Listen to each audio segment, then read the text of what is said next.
조합제 TV 시청자 여러분 안녕하십니까? 2023년 5월 16일 오전 11시 30분입니다. 오늘은 1961년 5.16 군사혁명 62주년이 되는 날입니다. 62년 전의 일입니다. 1961년 5월 16일 군사혁명은 우리 민족사의 획기적인 사건이었습니다.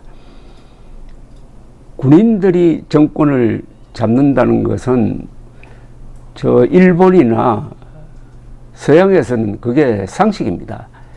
서양의 귀족과 왕족은 다 거의 100% 군인입니다. 일본은 가마쿠라 막부 시절 이후 약 800년 동안 무사 집권이 이어졌습니다.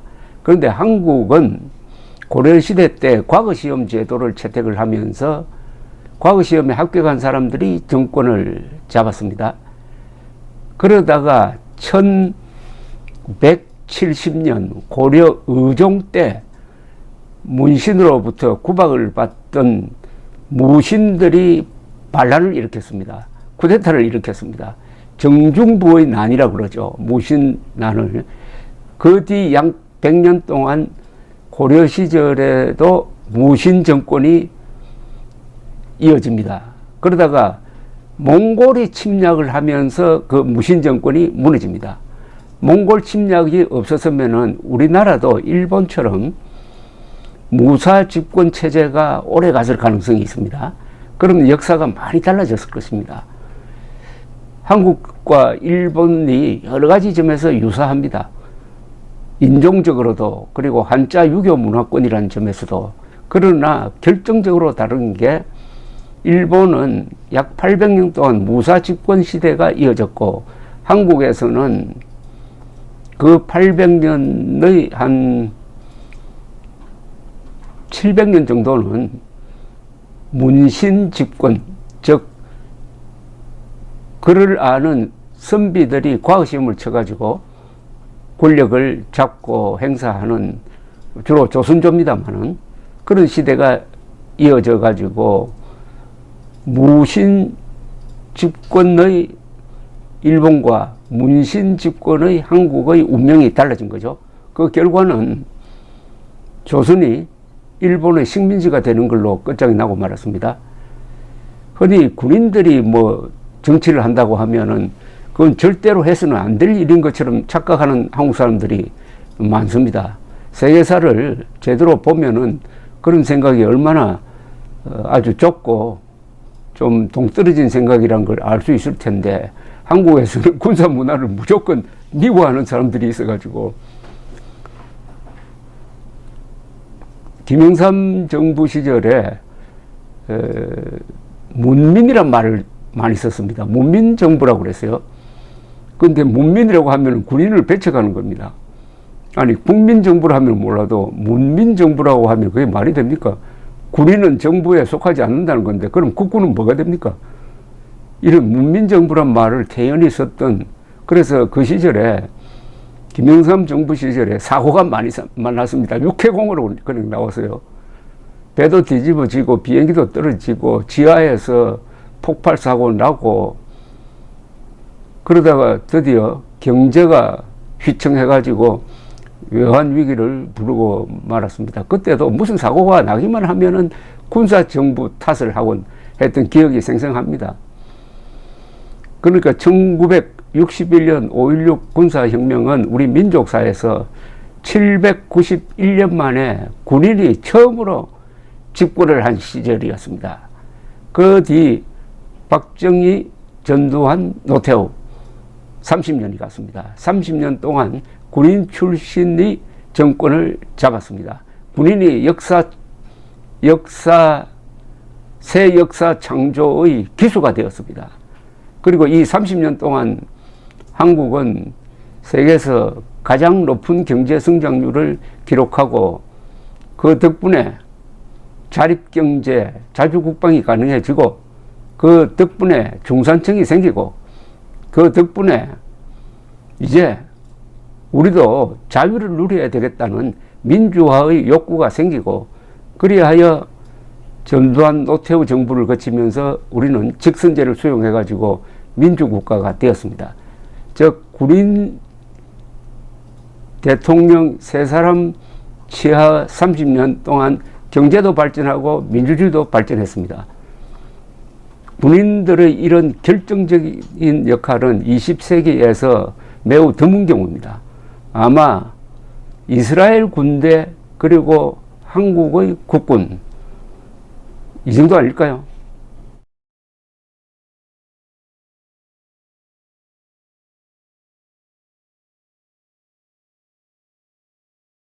국군은 그동안에 건국의 초석이었습니다. 호국의 감성이었습니다. 근대화의 기관차 역할을 했습니다. 민주화의 울타리 역할을 했습니다. 이제는 자유통일로 나아가는 무력의 뒷받침을 해야 합니다. 이런 위대한 군대, 위대한 국군이 역사 창조의 주역으로 등장한 날이 바로 62년 전 1961년 5.16 군사혁명이었습니다. 그렇다면 헌법 전문에 5.18 정신을 넣을 게 아니라 5.16 근대화 혁명 정신을 넣는 게 올바른 역사관이 아닌가 하는 생각이 듭니다. 이 5.16에 대해서 뭐 보는 시각에 따라서 여러 가지 해석이 있을지 모르지만 제가 보기에 5.16에서 가장 다행스러웠던 장면이 뭐냐면은 5.16 때 군인과 군인들이 다소 마찰을 일으킨 것은 있지만 한 사람도 죽지 않았습니다. 5.16이 무혈 군사 쿠데타였다는 사실이 중요하죠. 피를 흘리지 않았다 이겁니다. 5.16 때 피를 흘렸으면은 정권을 잡은 사람들도 악에 받쳐가지고 또는 겁이 나서 그 뒤에 더 피를 흘렸을 가능성이 있습니다. 정권을 잡는 과정에서 몇 사람 다친 사람은 있지만은 피를 흘리지 않고 정권을 잡는 것도 참 드문 일이고, 정권을 잡은 박정희 대통령이 18년 동안 12대를 향해서 총 한 방 쏜 적이 없습니다. 발포 명령을 내린 적이 없습니다. 그래서 단 한 사람도 죽이지 않고 박정희는 근대화 혁명을 성공시켰습니다. 이게 세계사의 기적입니다. 이게 한강의 기적의 핵심입니다. 10만 명 죽이고 100만 명 죽이고 해서 근대화 혁명에 성공한들 그게 오래 가겠습니까? 그리고 10만 명, 100만 명 죽이고도 근대화 혁명에 실패해가지고 아직도 전 근대적 삶을 살아가고 있는 데가 많잖아요. 대표적인 게 북한 아닙니까? 대표적인 게 저 미얀마 아닙니까? 그런 점에서 5.16이 무혈 군사혁명이었다는 게 너무나 다행이라는 생각이 드는 것입니다. 그러면은 박정희 대통령은 5.16을 어떻게 생각했을까? 흔히 좀 배웠다는 사람이 한다는 이야기가 있습니다. 배웠다는 사람 중에서 저는 이들을 배운 무식자라고 좀 혹평하기도 하는데, 박정희가 왜 경제개발에 성공했을까? 여기에 점수를 주기 싫어가지고 어떻게 설명을 하느냐면은 5.16을 일으켰다는 죄책감 때문에 그 죄를 덮기 위해서 경제발전에 성공했다. 경제발전에 주력했다. 이런 식으로 억지를 부리는 소위 배운 무식자들이 있습니다. 그리고 장기 집권을 하면은 경제 발전은 당연한 것 아니냐. 아니, 장기 집권하면서 경제 발전하는 데가 그게 예외입니다. 장기 집권하면 경제도 망하고 민주주의도 망합니다. 그러니까 말도 되지 않는 걸 들고 나와가지고 박정희를 비하하는데, 그럼 박정희는 5.16을 어떻게 생각했느냐? 5.16을 크나큰 자부심으로 생각했습니다. 5.16을 아주 자신의 신념의 핵심으로 삼았습니다. 그런데 2012년에 그 따님인 박근혜 대통령 후보가 아버지를 대신해서 5.16하고 유신 선포를 사과하는 걸 보고 대통령이 되려고 아버지를 저렇게 팔아도 되나 하는 생각이 들었습니다. 아니, 딸이 아버지 대신 사과하는 게 어디 있습니까? 더구나 아버지 박정희는 5.16과 유신에 대해서 무한한 자부심을 갖고 있는데 딸이 잘못됐다고 하면 이게 불효 아닙니까? 불효. 그런 생각도 드는데, 제가 일기 하나 소개해 드리겠어요. 1976년 5월 16일 박정희 대통령이 일기를 썼습니다. 5.16 혁명 15주년, 15년 전 오늘 새벽에 이 나라의 젊은 군인들이 기울어져 가는 국군을 바로잡기 위하여 구국의 횃불을 높이 들고 골기했다. 오늘 새벽 동력이 틀 무렵 혁명군 부대가 결사의 각오를 굳게 간직한 채 새벽바람 찬 이슬을 마시며 숙연히 한강대교를 도강했다. 고요히 잠든 수도 서울은 역사의 새로운 장이 바뀌는 이 순간까지 정막 속에 초여름의 피곤한 잠을 이루고 있다가 갑자기 술렁이기 시작했다.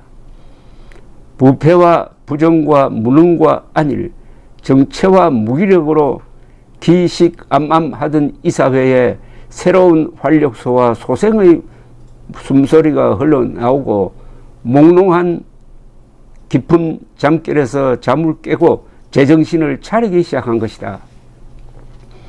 오전 5시 국영방송을 통해서 혁명 공약이 전파를 타고 전국 방방곡곡에 메아리 치기 시작했다.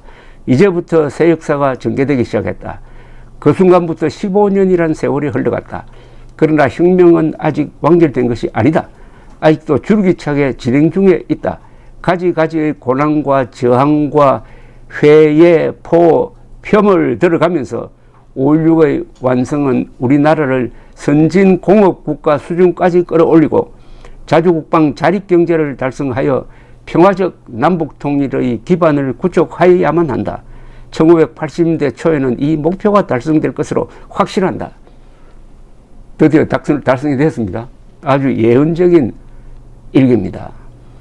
5.16의 여러 점을 역사적으로 평가할 수 있지만은 요 한 점을 제가 강조하고 싶은 것은 군인이 집권한 791년 만의 최초의 일이었고, 군인이 한국 역사 발전의 전면에 나서 가지고 기관차 역할을 한 것도 참 신라 통일 이후에 처음 있는 일이었습니다.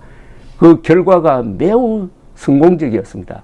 즉 실질적인 계급혁명이 일어난 겁니다. 그 전에 이 나라를 끌고 갔던 사람들은 다 먹물먹은 사람들이었어요.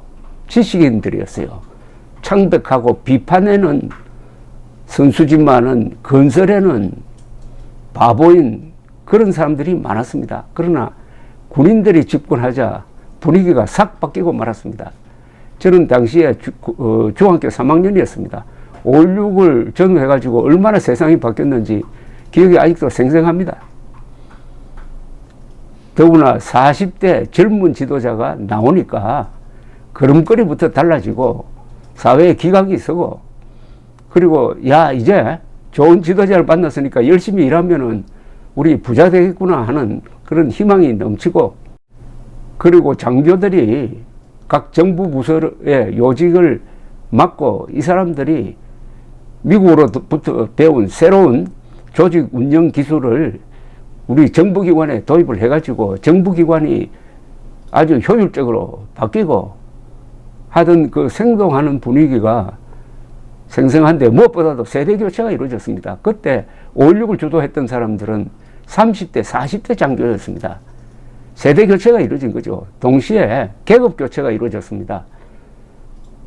그동안에 저 뒷전에 밀려 있었던 기업인과 과학자와 기술자가 이제 군인들의 도움을 받으면서 역사 창조의 주력군으로 된 겁니다. 근데 이런 시대가 결국 대한민국의 민주주의와 경제발전과 자주국방과 자립경제와 자유통일로 나아갈 수 있는 기반을 만들었는데, 민주화가 되는 과정에서 다시 지금 옛날로 돌아가고 있습니다. 옛날로 돌아가고 있는 것은 산업공상체제로 돌아가고 있는 겁니다. 조선조 시대의 사자는 과거시험 합격자인데, 요사이 한국에서 사자라고 하면은 저 사법시험 또는 변호사시험 합격자, 이들이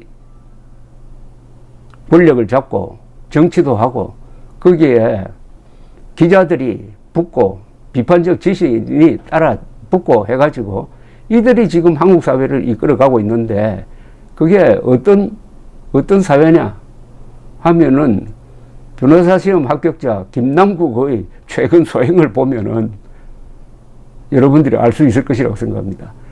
김남국의 소행과 그 같은 비슷한 나이에 바로 62년 전에 5.16 주체 세력의 핵심이었던 김종필, 청년장교 김종필과 김남국 딱 두 사람을 비교하면은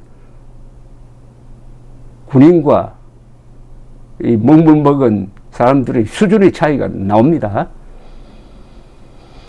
이런 역사 창조의 주역이 바뀌었다는 겁니다. 주역이 바뀌었는데 다시 또 이게 한 바퀴 더 바뀌어가지고 옛날로 돌아가고 있는데 다만 군인 출신, 기업인, 과학자, 기술자는 지금 대변인이 없습니다. 이들을 대변해 줄 정치 세력이 없습니다.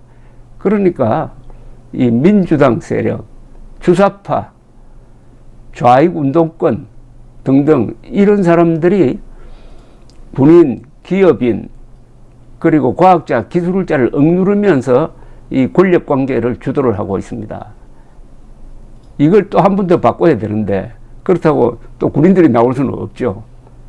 국민들이 정신 차려가지고 근사한 국가 지도부를 새로 구성을 해야 되는데 결정적인 문제가 하나 생겼습니다. 우리 국민들이 배부르다가 보니까 타락하고 말았습니다. 더구나 자주국방할 능력이 충분한데도 미국한테 자주국방의 일부를 어떻게 보면은 아웃소싱 해가지고 국방을 미국에 의존하고 한미동맹에 의존하다가 보니까 군인도 국민도 타락하고 말았습니다. 이 문제를 해결하는 방법이 뭐냐 하는 것을 고심해야 되는데 이걸 문제라고 생각하는 사람조차 지금 보이지 않습니다. 이렇게 되면은 반드시 피를 부른다고 합니다.